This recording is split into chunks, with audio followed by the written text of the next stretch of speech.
Understanding the phrase, be in the crosshairs. Hello, everyone, welcome back to our channel. Today, we're diving into an interesting English idiom that you might have heard in movies, news, or in a conversation, be in the crosshairs. Understanding idioms like this one is key to mastering the English language, as it helps you grasp the nuances and express yourself more vividly. So, let's break it down together. To be in the crosshairs means to be in a position where you are likely to be criticized or attacked, either verbally or physically. The phrase originates from the literal crosshairs in a rifle scope, used to aim at a target precisely. Figuratively, if you're in someone's crosshairs, you are the target of their criticism or actions. This expression can be used in various contexts, from personal relationships to politics and business.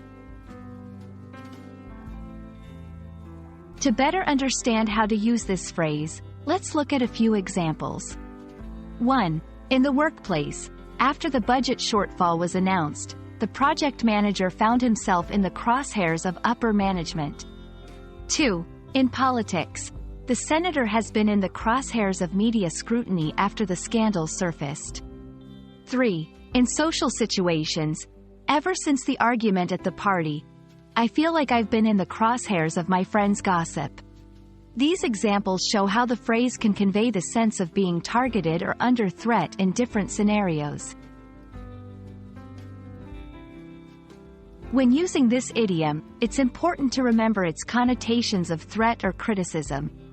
It's best used in situations where there is a clear attacker and target. Here are some tips. Use it to express sympathy. I heard what happened. It's tough being in the crosshairs, isn't it? Use it to describe situations, not to threaten.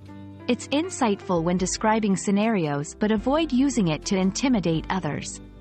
Be mindful of the context. This phrase carries a sense of conflict, so it's more suitable for serious or competitive situations.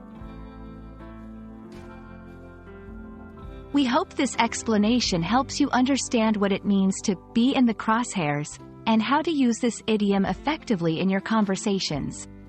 Idioms like this enrich your language skills and help you express complex ideas more succinctly. Keep practicing, and don't hesitate to use this phrase when the situation calls for it. Thanks for watching, and see you in our next video.